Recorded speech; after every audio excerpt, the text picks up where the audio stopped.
that the spontaneous or completely natural life as it's understood by these Far Eastern philosophers is to act according to whim. There was, for example, a great Zen monk lived shortly after 1000 AD, who had a very peculiar way of painting. He had long hair, and he'd get very drunk on rice wine. Then he'd soak his hair in ink and slosh it all over the paper. Then he would do a Rorschach test on it and decide what kind of a landscape it actually was, and then put in the finishing touches. And suddenly, out of this apparent mess, a great landscape would be evoked. But the whole art of the thing lay in putting in the finishing touches. And also, there's a very curious thing. If a person who is untrained in painting makes a mess with a brush, it's liable to be just a mess. Whereas if a person who has the feeling of painting in them for a long time, and they make a mess with a brush or just do anything, it looks interesting. And that's why if you try to copy the best people in modern abstract, non-objective painting, you'll find it's a very difficult thing to do. Because there is more to spontaneity than caprice and disorder. And I want to try and explain what that is. I mean, wouldn't it be great if we could live absolutely on the spur of the moment? Not make any particular plans, not feel that, well, you might make plans because you could make plans spontaneously. But not to worry about whether you had made the right decision, whether you were being good or bad, selfish or unselfish, and not to hesitate in anything, you see. One of the great applications of Zen, as I pointed out, was to the art of fencing. And when you learn fencing, you see you have to learn to be spontaneous, because here of all places it is true that he who hesitates is lost. If you're engaged in combat, you see, and you stop to think what sort of a defense or attack you ought to make, the enemy's got you. So the way they teach people spontaneity in fencing is very interesting. When you start into fencing school, you of course live with the teacher. He has a kind of ashram. But you're given a janitorial job. You clean up, you wash dishes, you put bedding away and things like that. But while you're going about your daily business, the master surprises you with a practice sword, which is made of 4 strips of bamboo, rather loosely tied together. And he hits you with this, surprisingly and suddenly, from nowhere. And you are expected to defend yourself with anything available. With the bedding, with the broom, with the pots and pans, with just anything, defend. But the poor student never knows when the attack is coming, or what direction it's coming from, and he begins to get tense. And he begins to go around everywhere on sort of alert, you see, watching which direction it's coming from. And as he goes down a certain passage, feeling that the master is probably lurking around that corner, and he's all set to go for him, and that he gets that practice sword, he suddenly gets hit from behind. So eventually, he gives up. There's absolutely no way of preparing for the attack. And so he just wanders around and feeling, well, if it hits, it's going to hit. And then he's ready to begin fencing. Because if you prepare for an attack from a specific direction, and it comes from some other direction, you have to withdraw from the direction in which you had expected it and send your energy in another direction, and that takes time. So what you do is, you go around with a mind of no expectation. That is called mushin, or munen. This is a very important Zen expression. Mushin, it almost means an empty mind. You could also call it no heart, because the character shin means both heart and mind, but it isn't quite the same as our word heartless, as we use it, and it isn't the same as the word mindless as we use it, meaning stupid. To be in the state of mushin is to have a mind like a mirror. And of this, the Taoist sage Zhuangzi said, the perfect man employs his mind as a mirror. It grasps nothing, it refuses nothing, it receives but does not keep. And when anything comes in front of the mirror, it reflects it instantly. The mirror doesn't wait to reflect it. They also say, when the moon rises, all bodies of water instantly reflect the moon. I mean, they don't bother with physics about the speed of light or anything like that. It's irrelevant. Or they say, when you clap your hands, the sound issues immediately. It doesn't stop to consider whether it will issue. And so sparks from the flint, when it's struck, they issue instantly. But to do this, you can't try to be quick. See, if a Zen master corners you with a funny situation, and he puts you in a quandary, expecting spontaneous action from you, don't try to hurry. I know I've watched Suzuki wait a whole minute before answering, but he doesn't hesitate. He's not at all embarrassed by this wait. And he can answer with silence just as well as with a formal response. The point is, do something. When two young Americans wanted to study Zen, they were taken by a Japanese monk to interview the master and act as interpreter. And one of them had had some practice. He knew a bit about it. And so after they'd had tea together and just discussed formalities, the master said in a very easy way, well, what do you gentlemen know about Zen? And one of these students threw his fan, which he hadn't unfolded, the fan was still folded up, he threw it straight at the master's face. The master slightly moved to one side, and the fan went and went right through the paper wall. And the master laughed like a child. Well, that's the sort of game they get in. Once the master was going around through the forest with a group of students, and he picked up a tree branch. Just as one might pick up a tree branch, and suddenly he turned to one of his students and said, what is it? And he hesitated, so he hit it into the branch. And so another student was there, and he turned to him quickly. He said, what is it? He said, give it to me, I want to see it. I'll tell you. So the master tossed the branch to him, and he took it and hit the branch.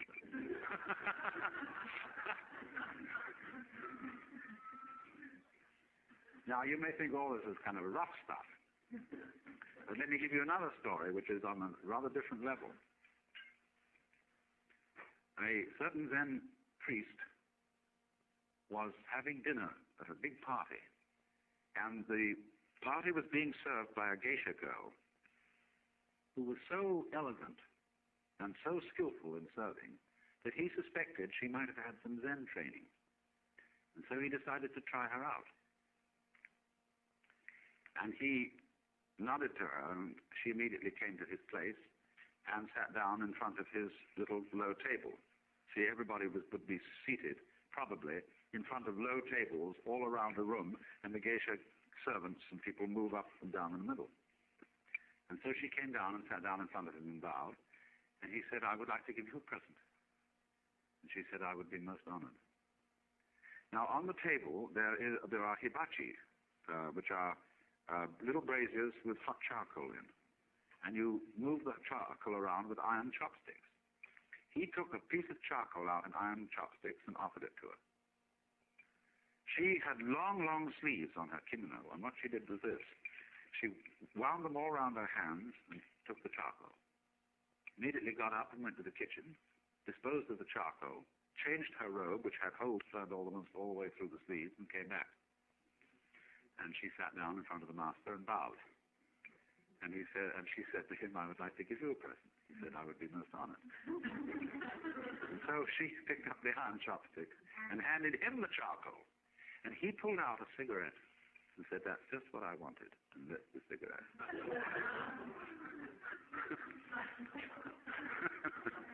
Now, here's the lesson. The master's spontaneity and being ready for that situation was the kind of quick thinking that a good comedian has, who, in a completely unprepared way, can make all sorts of jokes and turn any situation into a jest of some kind.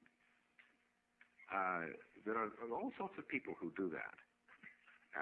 People who are experts in kind of like Dorothy Parker, in that sort of repartee. But here it's been developed in a very fundamental way and to a very high degree. Now, the way in which it's developed, you see, requires a protected situation. Because if we all started to act on the spur of the moment, without the slightest consideration or deliberation, everybody would think we were crazy. And people would avoid us and call the police and things like that. But what they do is this. They start you doing this in the context of a disciplined situation, where there are very rigid rules for most of the time, but there are certain instances at which all those rules go hang. And you're in a community which understands the game. Because the point is this, when you start acting spontaneously, you're not used to doing it, and therefore your responses are unintelligent and inappropriate. But when you become used to doing this, and when it becomes second nature to you to act in the state of motion, with no mind or no deliberation, then your behavior has matured. And you find that you're accustomed to respond quite appropriately, as the Zen master did in lighting his cigarette from the charcoal. So also in learning the art of swordsmanship, when he has given up defending himself and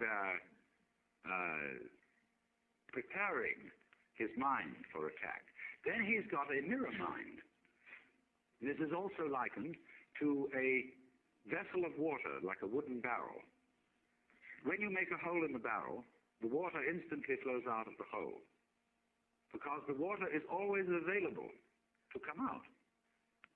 It doesn't have to choose. And so you could also say that Mushin is what Krishnamurti calls choicelessness. And because you see, choice in this sense is not quite the same thing as decision. Choice means dithering. You know, there are some people who, before they start to write something down, they wiggle their pens a little. The pen dithers over the paper, and then they start to write. And so in the same way, a lot of people constantly in the life situation, they dither, because that dithering is anxiety. To be or not to be, that is the question. Well, there is no question about to be or not to be. See, because to be and not to be go together, as we saw. They arise mutually. So then, in the situation of the Zen community, safeguards are set up in how to act without deliberation, which is, you see, in a sense, going back to the state of innocence. Now, it doesn't mean that you give up thinking. It doesn't mean that you become an anti-intellectual. You all can also learn, and this is part of the later phases of Zen training, how to think spontaneously, how to deliberate spontaneously. The saying is, you see, stand or walk as you will, but whatever you do, don't wobble. So this is our difficulty, because the human mind is a feedback system. Feedback has a peculiar susceptibility to nervousness. There was a young man who said, though, it seems that I know, what I would like to see is the I that knows me when I know that I know that I know. You see? Now, in this way, we think about thinking. We worry about worrying. And then when that really gets bad, you worry because you worry about worrying. Now, that is analogous exactly to the kinds of vibration that are set up in certain mechanical systems. For example, if you, I did this trick on television once. I had the cameraman turn the camera on the monitor.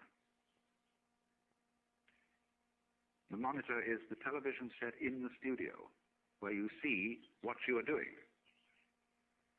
And so on this show I said, now I'm going to show you a picture of anxiety. Don't worry about your sets. There's not going to be anything wrong with your sets, so don't turn it off. Now I said, Mr. Cameraman, will you please turn the camera on the monitor? He does that, and what does he do? He's taking a picture of taking a picture, all in the same system. And as you do that, the system starts going like that. You see, and it sets up a kind of oscillation. And you see on the screen all these jagged lines dancing across. Now that's what's meant, you see, by hesitation, attachment, blocking, all that kind of thing which the Zen discipline is designed to overcome.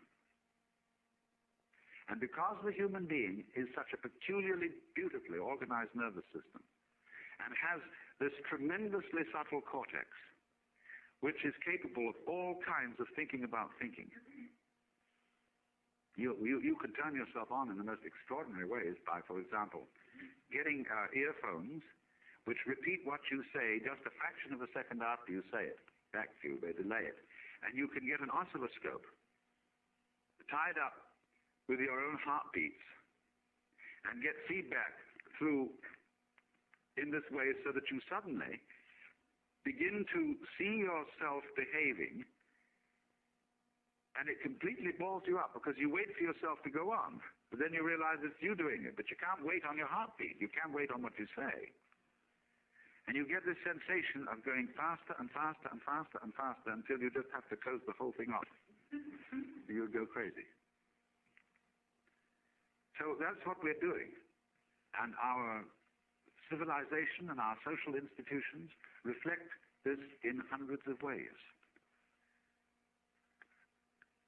And this would be true of any civilization, because all civilization is based on the development of consciousness and feedback, that is to say, the property of self-control, of being self-conscious, looking at what you've done, and then being able to criticize it and correct it.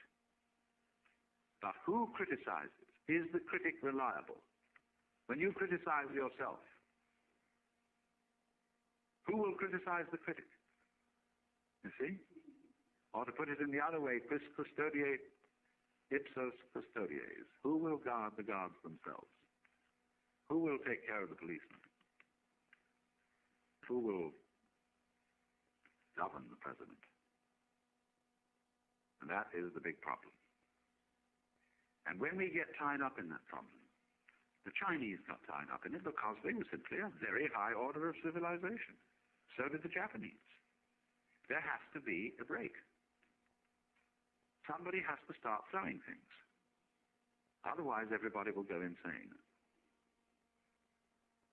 So, Zen functions in that culture as a way of liberation from the tangle of being too civilized. Now, you see, in Japanese culture, people are tremendously concerned with propriety, with good manners, and with keeping up with the Joneses. One of the funniest things in the world is to watch Japanese people having a bowing contest. It was a very frequent thing when friends meet or take leave. They go, and they bow and they bow and they respond, and it goes back and forth and see who gets the last one in because I'm more polite than you. And the worries about when somebody comes, you know, we visit a family, you always bring a gift. And they start worrying, is this gift suitable? What is it? Anything as good as the gift they last gave us? And is it right for the occasion? Have we thought about it enough? Is there some symbolism in this gift that connects with this person's name or their birthday or something like that? And we think about these things internally. And thus they cultivate in the ordinary culture has a great deal of social nervousness in it. People giggle. You often see girls who giggle and cover their mouths to say, I'm not really giggling. All sorts of funny things happen because of this immense social awareness and nervousness. Now, Zen breaks that up. Only it does it in a way that has high artistry to it. So you see, let's just take the aesthetic domain for the moment. And you remember I was discussing yesterday one tea bowl. And you remember, too, that in the whole history of ceramics, the Chinese developed some of the most elegant work imaginable. You are probably aware, I don't see a specimen, of the great work of the Sung and Korean potters. Very often done in a jade-like green, the most gorgeous texture. It looked practically as if it was carved out of jade. Well, that led on, you see, to the high techniques of the Ming Dynasty with translucent porcelain, white clay, the most subtle design of all. And that style went also to Japan.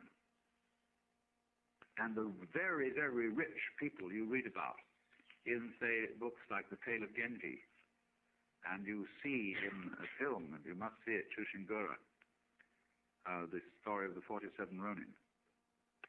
The lovely things they had around their houses were unbelievable. The lacquer, the boxes in pure gold, and, it was delicious stuff. Now, what happened? The people who practiced then suddenly got an eye for the beauty of the ordinary. There were two reasons for this. One was that they became fascinated with what happened spontaneously, what pattern a brush would make when handled roughly and the hairlines were shown. They also, because they practiced Zazen, which is sitting quietly, not thinking of anything special, but having a completely open mind, that puts you into a state where you get much better eyes and ears than you ordinarily have. You start really seeing things.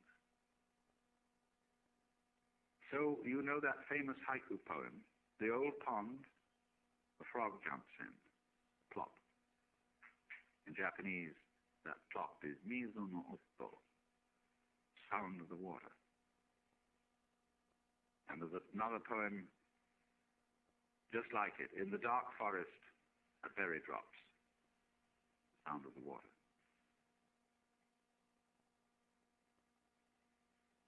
Somebody suddenly realized, you see, just the sound of the water is marvelous. That's all. Or they found that they kept getting in very, very cheap Korean rice bowls. The poorest, cheapest kind for peasants to eat out of. And suddenly it struck one of these Zen masters that that was an incomparably beautiful object. Nobody had seen this before. They also have the simplest wooden ladles, bamboo, and then a stick in it for use in the kitchen. And one day somebody noticed that this ordinary, everyday kitchen utensil was just lovely. And so in the same way, they found that it was quite as satisfactory to listen to the kettle boiling as to listen to an elaborate concert. So what did they do? They started, through particularly a man called Senno Rikyu, to give parties for very small few guests in shacks, little huts in the garden, made of very primitive materials, such as mud walls, and where they would go and sit, and out of the simplest utensils, carefully chosen by a superb artist, they would simply sit and enjoy the uncomplicated life. And so was born the tea ceremony. They started, through particularly a man called Senno Rikyu, to give parties for very small few guests in shacks, little huts in the garden, made of very primitive materials, such as mud walls, and where they would go and sit, and out of the simplest utensils, carefully chosen by a superb artist, they would simply sit and enjoy the uncomplicated life. And so was born the tea ceremony.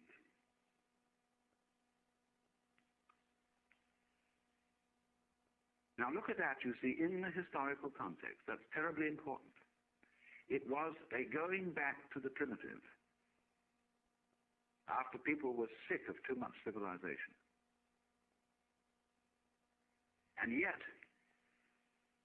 it was going on to the primitive rather than back. Because the people who selected all those things, they knew the whole tradition of their civilization, their culture. They weren't barbarians. What's happened today is this. Tea ceremony is essentially something to enjoy. And there are a few men left who know how to serve tea ceremony. And it's an extremely congenial, quiet get-together. Of easy conversation, simple and unostentatious manners, and really lovely things to look at. I was present at a tea ceremony celebrated by a Zen monk who happens to be an American. And he's a man who has done a lot of mountaineering. And he has, therefore, with him at all times, the sort of equipment. That knowledge would prevent us from being surprised by the work of these people, because we would know how it's done. And when you know how something is done, it doesn't surprise you. That's why there's a Zen poem that says, if you ask where the flowers come from, even the god of spring doesn't know. Certainly the god of spring would be supposed to know where the flowers come from. But the truth of the matter is he doesn't. And so in the same way, if you ask the Lord God, how do you create the universe? He said, I have no special method.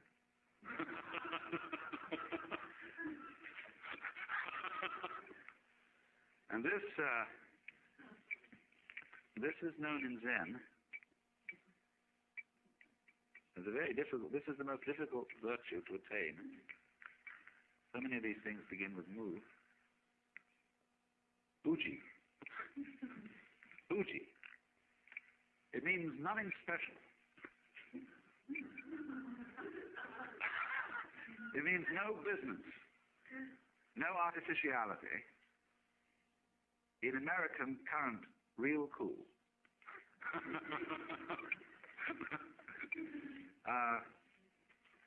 So, Buji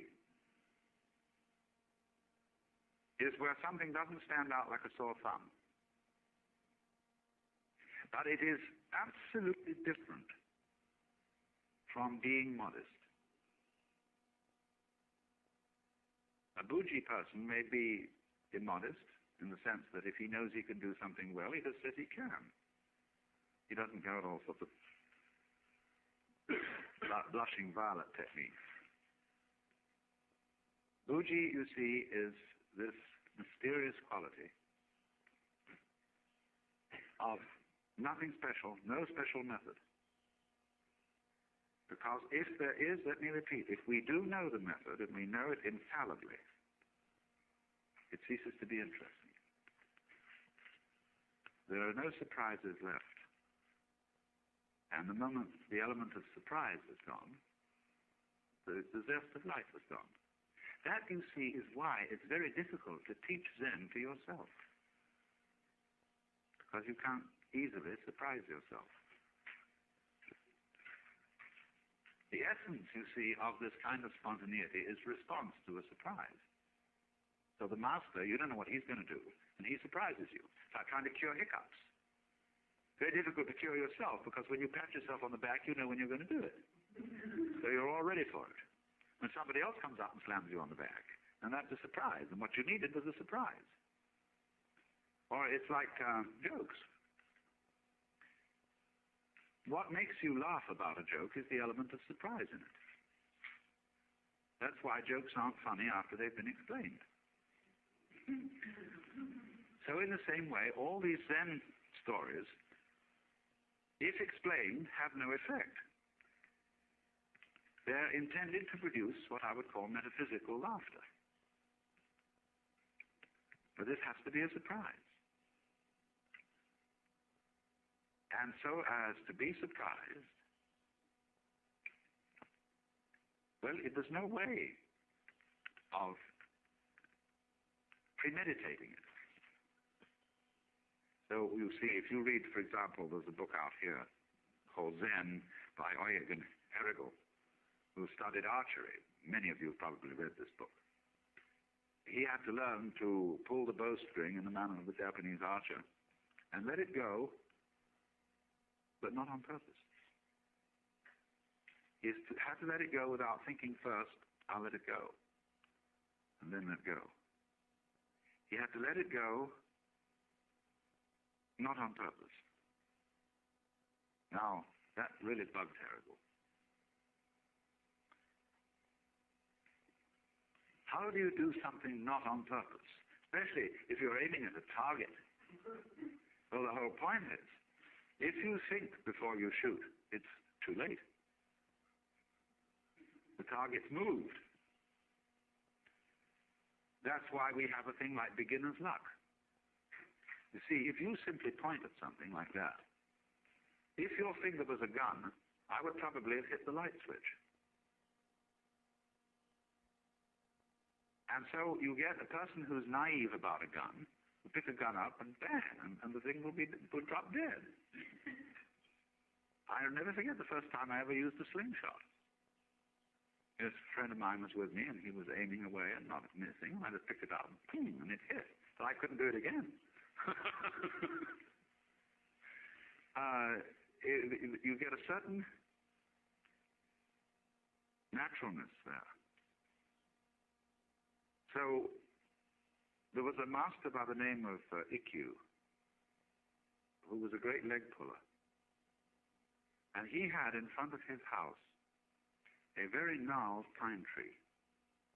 One of those things that's contorted, and they loved this kind of thing. And he put a notice up by it. It said, I, Ikkyu, will pay 100 yen, which was a fair amount of money in those days, to anyone who can see this tree straight. Well, soon, there was a whole crowd of people around that tree, lying on the ground and twisting their necks and looking at it from all sorts of angles. And there's absolutely no way of seeing the tree with a straight trunk. But Ikkyu had a friend who was a priest of another sect, and a smart boy went over to see this friend and said, what about this Mr. Ikkyu's tree? Oh, said the other priest, it's perfectly simple. He said, you go and tell him the answer to seeing the tree straight is to look straight at it. So this man went over to Ikkyu and said, I claim the reward. He said, you look straight at it. And Ikkyu looked at him in a funny way and said, he just forked out the 100 yen and gave it to him and said, I think you've been talking to Rosen down the street.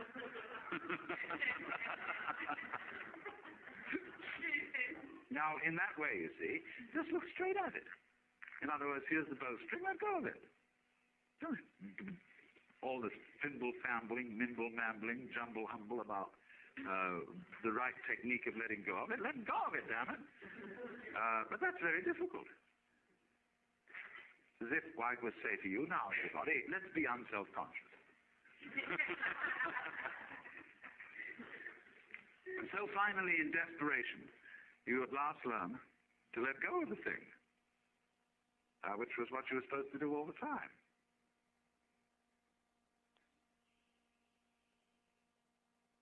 And then one is as again as a child. This is original innocence. So this is the meaning of the person who was asked, what do you do here in the Zen institution? He said, we eat when hungry and we sleep when tired. And he said, that's being just like everybody else. They all do that. He said, they do not. When they eat, they don't eat. They think of all sorts of extraneous matters. When they tire, they don't sleep. They dream all kinds of dreams.